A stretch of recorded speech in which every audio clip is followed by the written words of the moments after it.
బులెటిన్లో ముందుగా హెడ్లైన్స్ చూద్దాం.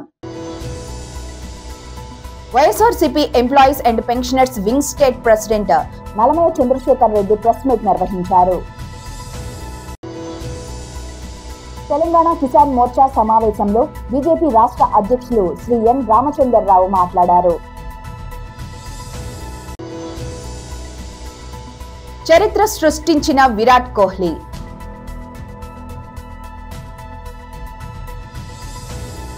YSRCP employees and pensioners wing state president Nallamayya Chandrasekhar Reddy press meet నిర్వహించారు. జగన్మోహన్ రెడ్డి గారు మాట్లాడినటువంటి విషయాల మీద అప్రిషియేట్ చేయాల్సింది పోయి దాంట్లో కొన్ని విషయాలని మేము ఖండిస్తున్నామని చెప్పేసి చెప్పడాన్ని పోలీస్ ఆఫీసర్ సంఘం చేసినటువంటి వ్యాఖ్యలు నేను తప్పడుతున్నాను. ఎందుకంటే ఎప్పుడు కూడా జగన్మోహన్ రెడ్డి గారు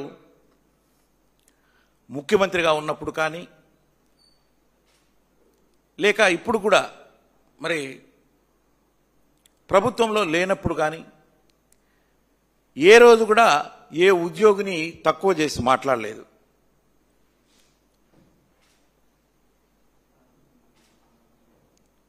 అయితే ఉదయం పోలీస్ ఆఫీసర్స్ అసోసియేషన్ వాళ్ళు మాట్లాడడం అది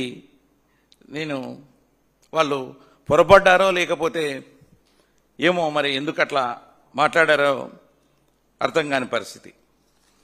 అయితే వాళ్ళు మాట్లాడుతూ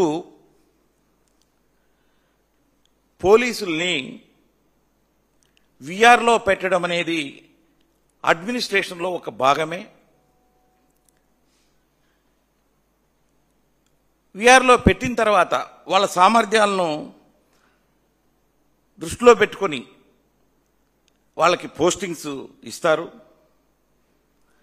దాని మీద హెచ్ఓడీలు నిర్ణయం తీసుకుంటారు అని సమర్థించుకున్నారు. నేను అడుగుతున్నా ఈ రోజున పోలీస్ అధికారుల సంఘాన్ని, కూటమి ప్రభుత్వం వచ్చిన తర్వాత ఎంతమంది పోలీస్ అధికారుల్ని డీజీపీ స్థాయి అధికారుల నుంచి ఎస్పీలు, అడిషనల్ ఎస్పీలు, డిఎస్పీలు, సిఐలు, ఎంతోమంది కానిస్టేబుల్ వీళ్ళందరినీ కూడా పోస్టింగ్ లేకుండా విఆర్లో పెట్టి డీజీపీ స్థాయిని కూడా మర్చిపోయి మీరు హెడ్ క్వార్టర్స్కి వచ్చి డీజీపీ ఆఫీస్కి వచ్చి పొద్దున్నే ఏదో నేరం చేసిన వాళ్లకు పోలీస్ స్టేషన్లో వచ్చి సంతకాలు పెట్టమంటారు కదా, ఆ విధంగా డీజీపీ ఆఫీస్కి వచ్చి పొద్దున్నే సంతకాలు పెట్టి మీరు సాయంత్రం వరకు ఆ ఆఫీసులో వేసి చూడండి అనేది ఎంతవరకు సబబు? ఒక డీజీపీ స్థాయి అధికారుల్ని అదే డీజీపీ స్థాయి ఆఫీసులో అనవసరంగా వీళ్ళు చెప్పినట్టు చేయట్లేదనో లేకపోతే ఇంకోటినో దృష్టిలో పెట్టుకుని వాళ్ళని విఆర్లో పెట్టి. తెలంగాణ కిసాన్ మోర్చా సమావేశంలో బీజేపీ రాష్ట్ర అధ్యక్షులు శ్రీ ఎన్ రామచంద్రరావు మాట్లాడారు. జిల్లా వాసులు వారు గతంలో భువనగిరి పార్లమెంట్ సభ్యులు తాడూరు శ్రీనివాస్ గారు ఉన్నారు. వారు ఇంతకుముందు బీఆర్ఎస్ ప్రభుత్వంలో ఎంబీసీ కార్పొరేషన్ చైర్మన్ ఉండే, ఇప్పుడు ఈ మధ్య మన పార్టీలో చేరారు, చురుగ్గా పనిచేస్తూ ఉన్నారు. అందరికీ నమస్కారం. అధ్యక్షుడు నేను అయిన తర్వాత మొన్న సోషల్ మీడియా టీంతో, లీగల్ సెల్ టీంతో, అదేవిధంగా వివిధ క్షేత్రాల నుంచి వచ్చినటువంటి ఒక సెల్స్ని వాళ్ళని కలుస్తూ ఉన్నాను. ఈరోజు కిసాన్ మోర్చా ఒక ముఖ్యమైన నాయకులతో కలిసి రాష్ట్రంలో జరుగుతున్నటువంటి ఒక ఏదైతే రాజకీయ పరిస్థితులు ఉన్నాయో, తర్వాత రైతులకు ఉన్న సమస్యల మీద కానీ రైతులను ఏ విధంగా ఈ ప్రభుత్వము పట్టించుకోవట్లేదు, ఇంకా రైతు ఆత్మహత్యలు ఆగలేదు అనేటువంటి చాలా చోట్ల మనం చూస్తూ ఉన్నాం. మరి 19 నెలలు దాదాపు అయింది ఈ ప్రభుత్వం వచ్చి. మనకు ఎలక్షన్స్లోనే 15,000 రైతు బంధు ఇస్తా అని చెప్పి మేనిఫెస్టోలో పెట్టడం జరిగింది, చెప్పడం కూడా జరిగింది, రైతు డిక్లరేషన్ అని చెప్పి. దాని తర్వాత ఇవ్వలేదు. తర్వాత కొన్ని మార్పులు చేశారు. ఈ మధ్య రెవెన్యూ విషయంలో కూడా ధరణి నుంచి కొన్ని భూభారతి అని తీసుకురావడం జరిగింది. కిసాన్ మోర్చాగా మీ అందరి యొక్క బాధ్యత ఏంటంటే ఈ యొక్క గవర్నమెంట్ సంబంధించినటువంటి ఒక ఏదైతే నిర్ణయాలు ఉన్నాయో దాంతో రైతులకి ఎక్కడైనా మంచి జరుగుతుందా, మంచి రోజు అది కూడా చూడండి. రైతులకు ఎక్కడ నష్టం జరుగుతుందంటే అది కూడా మనకు చూడాల్సిన అవసరం లేదు. ఈరోజు ఈ భూభారతికి సంబంధించిన దాంట్లో చాలామంది రైతులు మనకు కంప్లైంట్ చేస్తూ ఉన్నారు, మాకు మా భూములన్నీ కూడా ఇదవుతున్నాయి, మా పేర్లు దాంట్లో నుంచి ప్రొహిబిటెడ్ లిస్ట్లో వచ్చి తొలగియట్లేదు అనేటువంటి బాధలు చెప్పుకుంటున్నారు. ఇది కొద్దిగా మీరు స్టడీ చేస్తున్న అవసరం కూడా ఉన్నది మీ ప్రాంతంలో. ముఖ్యంగా ఇది పట్టణం అంటే హైదరాబాద్ చుట్టుపక్కల ఉన్నటువంటి ప్రాంతాల్లో ఈ సమస్య ఉన్నది, మిగతా వాళ్ళ దగ్గర ఉండొచ్చు. రెండోది మనందరూ తెలిసి పంచాయతీరాజ్ ఎలక్షన్స్ రాబోతూ ఉన్నాయి. హైకోర్టు సూచన ఇచ్చింది కాబట్టి డెఫినెట్గా సెప్టెంబర్ లోపల జరపాల్సినటువంటి అవసరం ఉన్నది. మళ్ళీ గవర్నర్ దగ్గర ఆర్డినెన్స్ రాగానే ఎలక్షన్స్ వెంటనే కూడా అనౌన్స్ చేస్తారు. అయితే ఈ మధ్య కాలంలో ప్రభుత్వం ముందుకు వచ్చి రైతులకు మేము 6,000 రూపాయల ముందు మొదటి విడతగా రైతు బంధు ఇస్తామని చెప్పడం జరుగుతుంది. అంటే ఈ 19 నెలలు రైతుల గురించి మాట్లాడినటువంటి ఈ ప్రభుత్వం హైకోర్టు నుంచి వాటిలో పెట్టిన తర్వాత మనకు వచ్చేటటువంటి లోకల్ బాడీ ఎలక్షన్స్ దృష్టిలో పెట్టుకొని ఇప్పుడు ఏదో నాటకాలు చేస్తున్నాం, 6,000 చేస్తున్నాం. ఒకవైపు team India star cricketer Virat Kohli చరిత్ర సృష్టించాడు. టెస్ట్, వన్డే, టీ20 3 ఫార్మాట్లలో 900 కంటే ఎక్కువ ఐసీసీ రేటింగ్ పాయింట్లు సాధించిన తొలి క్రికెట్ గా రెన్ మెషిన్ నిలిచాడు. తాజాగా ఐసీసీ టీ20 ర్యాంకింగ్స్ అప్డేట్ చేయడంతో కోహ్లీ టీ20 రేటింగ్ పాయింట్స్ 897 నుంచి 909కి పెరిగాయి. 897 నుంచి 909కి పెరిగాయి. అతనికి టెస్టుల్లో 937, వన్డేలో 909 రేటింగ్ పాయింట్స్ ఉన్నాయి. ఇక ఐసీసీ టీ20 ర్యాంకింగ్ లో విరాట్ వరుసగా 1202 రోజులు అగ్రస్థానంలో నిలిచారు. క్రికెట్ చరిత్రలో ఏ ఆటగాడు సాధించని రికార్డు ఇది. 2018లో అత్యధిక పరుగులతో కోహ్లీ ఒకేసారి టెస్టులు, వన్డేలు, టీ20ల్లో నెంబర్ 1 ఐసీసీ ర్యాంక్ బ్యాట్స్మెన్ గా నిలిచాడు. ఇంతకు ముందు ఈ ఘనతను Aussies star cricketer Ricky Ponting మాత్రమే సాధించాడు. 3 ఫార్మాట్లలోనూ number 1 rank Virat Kohli, Ricky Ponting, Matthew Hayden, Jasprit Bumrah మాత్రమే పొందారు. కానీ ఒకేసారి అన్ని ఫార్మాట్లలో నెంబర్ 1 గా నిలిచింది కోహ్లీ. పాయింటింగ్ మాత్రమే కాగా కోహ్లీ టీ20తో పాటు టెస్టులకు వీడ్కోలు పలికి వన్డేలో కొనసాగుతున్న విషయం తెలిసిందే. వన మహోత్సవంలో భాగంగా 4 లక్షల మొక్కలను నాటాలని పెద్దపల్లి జిల్లా రామగుండం ఎమ్మెల్యే రాజ్ ఠాగూర్ మక్కాన్ సింగ్ అన్నారు. సింగరేణి సంస్థ ఓపెన్ కాస్ట్ ప్రాజెక్టుపై ఆవరణలో ఈ రోజు జరిగిన వన మహోత్సవంలో ఎమ్మెల్యే సింగరేణి అధికారులు పెద్ద ఎత్తున పాల్గొని 1000 మొక్కలు నాటారు. అనంతరం ఏర్పాటు చేసిన కార్యక్రమంలో ఎమ్మెల్యే మాట్లాడారు.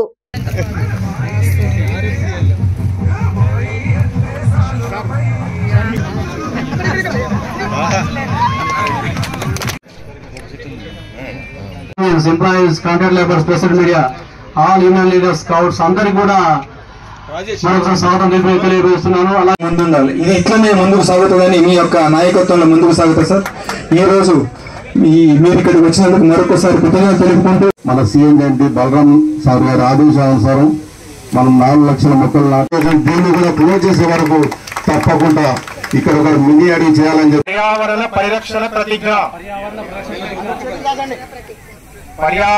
పరిరక్షణ ప్రతిజ్ఞ వాటిని రక్షించడము మరియు గాలి వన మహోత్సవ సందర్భంగా ప్రతిజ్ఞ చేస్తున్నాను. సార్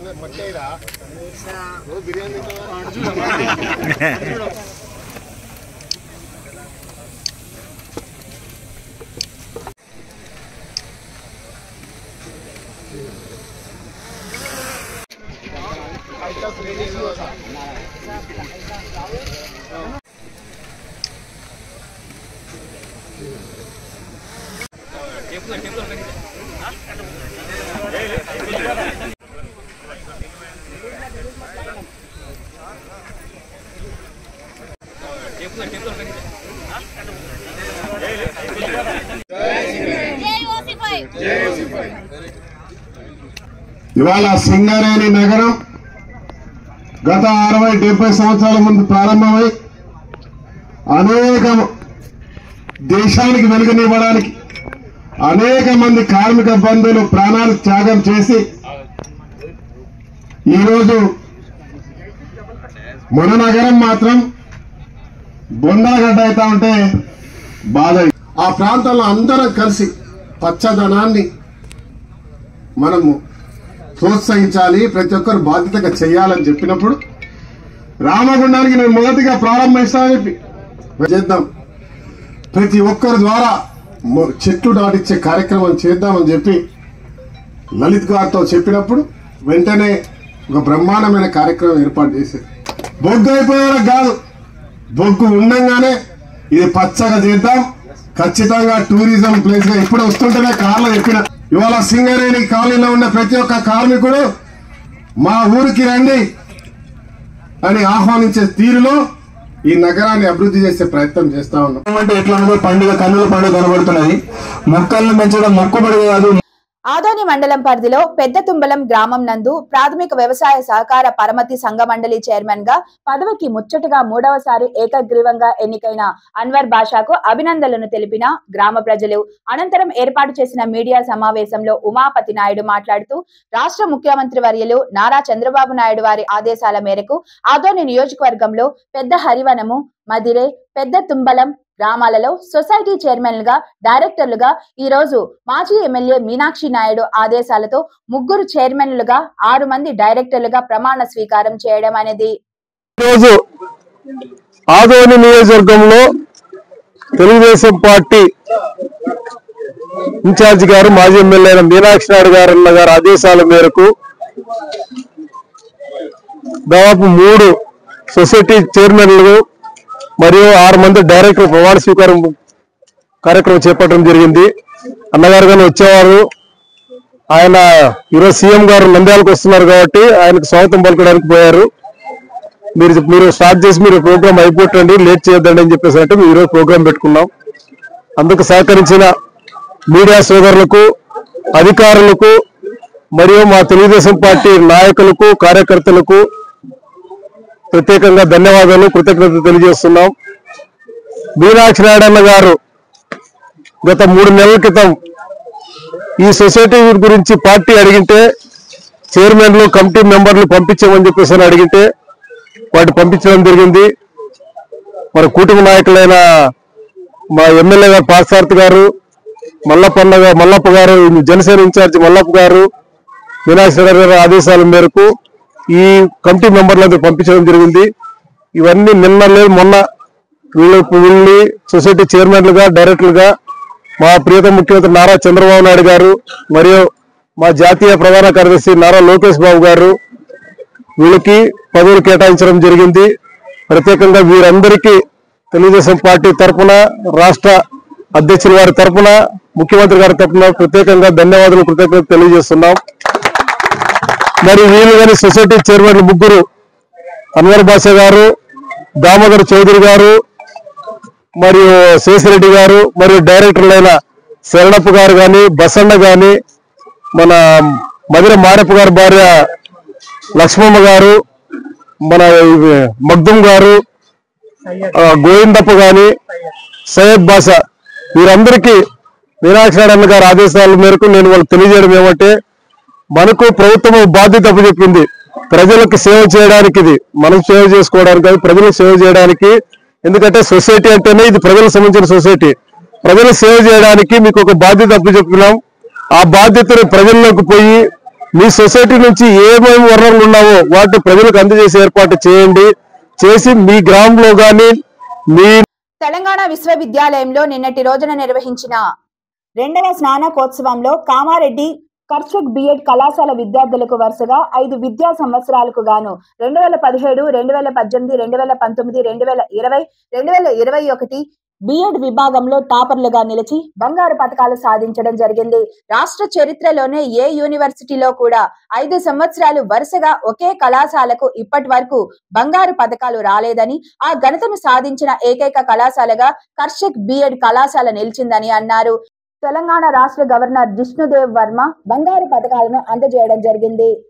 దీనిని పురస్కరించుకొని నేడు కళాశాలలో బంగారు పతాక విజేతలను ఘనంగా సత్కరించడం జరిగింది.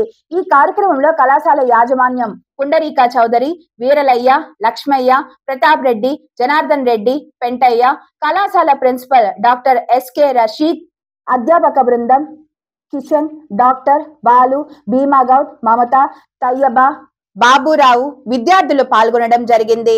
ప్రత్యేకించి మళ్ళీ రిపీట్ చేయాల్సిన అవసరం లేదు. కళాశాల పరిస్థితి ఏంటి అన్నది మీకు అర్థమయ్యే ఉంటుంది. మేము కేవలం లాభాపేక్షతో మాత్రం స్టార్ట్ చేసింది కాదు. ఇది కేవలం ఒక సేవా దృక్పథంతో స్టార్ట్ చేసిన కళాశాల. ఎందుకంటే మేము కూడా ఒక ఎడ్యుకేషన్ డిపార్ట్మెంట్ నుంచి వచ్చిన వాళ్ళము.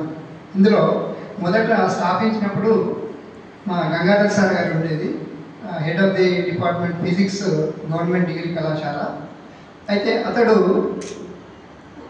హై స్కూల్ నుంచి ముగ్గురిని తీసుకున్నాడు హెడ్ మాస్టర్స్, జూనియర్ కాలేజ్ నుంచి ముగ్గురిని తీసుకున్నాడు, అదే డిగ్రీ కాలేజ్ నుంచి ముగ్గురు తీసుకున్నాడు. ఇట్లా కాంబినేషన్లో ఒక మేనేజ్మెంట్ను తయారు చేసేసి టీచర్ ఎడ్యుకేషన్ సొసైటీగా దాన్ని రిజిస్ట్రేషన్ చేసుకోవడం జరుగుతుంది. ఆ బ్యానర్ కిందనే ఈ కళాశాల అప్పటి నుండి రన్ చేయడం జరుగుతుంది. అయితే వివిధ సందర్భాల్లో మేము మొదట ప్రిన్సిపాల్ గురించి చాలా ఇబ్బంది పడ్డాం, దొరికేది కాదు అక్కడ. ఆంధ్ర నుంచి కూడా మేము ట్రై చేసాం, ఎవరైనా రావడం 3 నెలలు ఉండడం వెళ్ళిపోవడం. ఆ సందర్భంలో మాకు కొరుట్లలో అప్పుడు కళాశాలలో పనిచేస్తున్న రషీద్ గారు ఉండి, తర్వాత రషీద్ గారితో పాటు ఇంకొక రఫీ అని ఉంది, వాళ్ళిద్దరు వచ్చినారు. రఫీ వెళ్ళిపోయినాడు కొద్ది కాలంలోనే, రషీద్ గారు మాత్రం ఇక్కడనే ఉండిపోయినాడు. కళాశాల అభివృద్ధికి ఎంతో కృషి చేసినాడని చెప్పుకోవచ్చు. ఈ నిజానికి కళాశాల రథసాగదనే చెప్పుకోవచ్చు. అయితే ఒక కేవలం కళాశాలతోటే కాకుండా తనకు ఇతరత్ర మానవ సంబంధాలు అన్నది ఎక్కువ ఉంటాయి ఇక్కడ లోకల్లో. ఇప్పుడు మాకు తెలియని, ఇప్పుడు మేము ఇక్కడ ఉన్నా కానీ మాకు తెలియని వ్యక్తులు సార్కి ఎక్కువ మంది తెలుసు. ఒక్కొక్కసారి మాకు ఏదైనా అవసరం పడితే సార్ని అడుగుతాం, జర మాకు జర హెల్ప్ చేయమని. ఈవెన్ ఇప్పుడు మన షబీర్ అలీ గారు ఉన్నారు అనుకోండి, ఆయనకున్నంత యాక్సెస్ మాకు లేదు. ఎందుకంటే అందరితోటి కలుగొట్టుగా ఉంటాడు. అది కళాశాల అభివృద్ధి కోసం కూడా అది తోడ్పడిందని మనం చెప్పుకోవచ్చు. మీరు ఎప్పుడు వచ్చినా కానీ ఇక్కడ చాలామంది నేను చూస్తుంటాను, ఒకరిద్దరు విలేకరులనే కనబడతారు మనకు. ఎందుకంటే ఆ సంబంధాలు ఉండడం వల్లనే సార్కు ఒక మంచి పేరు వచ్చింది. సారు ఇంతకంటే మంచి కళాశాలలో వెళ్ళగలుగుతుండే, ఇంతకంటే ఎక్కువ శాలరీ కూడా పొందగలుగుతుండే. కానీ మా మీద అభిమానం కొద్దీ ఈ కళాశాల ఉండదు. అయితే కామారెడ్డి నీళ్లు సార్కు బాగా పడిందని చెప్పుకోవచ్చు. ఎందుకంటే కామారెడ్డికి ఎవరు వచ్చినప్పటికీ ఉద్యోగరీత్యా వచ్చిన వాళ్ళు చాలా మట్టికి నేను అబ్జర్వ్ చేసింది అంటే, ఒకరు 3 సంవత్సరాలు పనిచేసినట్టుంటే ఇక్కడనే సెటిల్ అవుతున్నారు. నేను కూడా కరీంనగర్ డిస్ట్రిక్ట్లోనే, నేను 1975లో కామారెడ్డికి వచ్చినాను, ఇక్కడనే సెటిల్ అయిపోయినాను. నేను కూడా నాలాగా చాలా మంది ఉన్నారు అనుకోండి. ఇక ఇప్పుడు మా పెన్షన్ ఆఫీస్లో మేము కూర్చుంటాం. అయితే కూర్చున్నప్పుడు చాలామంది ఎవరైనా కరీంనగర్ డిస్ట్రిక్ట్ అంటారు, లేకుంటే మెదక్ అంటుంటారు. కాబట్టి ఈ నిజాంలో ఇప్పుడు 25% అట్లీస్ట్ కామారెడ్డిలో ఉండే వాళ్ళంతా అదే డిస్ట్రిక్ట్ వాళ్ళే. ముందటుండే గఫూర్ గారు కూడా మా కరీంనగర్ డిస్ట్రిక్ట్ అనుకుంటాను. అయితే కాబట్టి ఈ కళాశాల అభివృద్ధికి ఎంతో తోడ్పడ్డారు. మన స్టాఫ్ కూడా, ముఖ్యంగా స్టాఫ్ కూడా చాలా డెడికేటెడ్ స్టాఫ్ అని చెప్పుకోవచ్చు. ప్రిన్సిపాల్తో పాటు మంచి కోఆపరేషన్ ఇచ్చేసి మాకి బులెటిన్ ముగించే ముందు హెడ్లైన్స్ మరోసారి. YSRCP employees and pensioners wing state president Nalamayya Chandrasekhar Reddy press meet నిర్వహించారు. తెలంగాణ కిసాన్ మోర్చా సమావేశంలో బీజేపీ రాష్ట్ర అధ్యక్షులు శ్రీ ఎన్ రామచంద్రరావు మాట్లాడారు. చరిత్ర సృష్టించిన విరాట్ కోహ్లీ.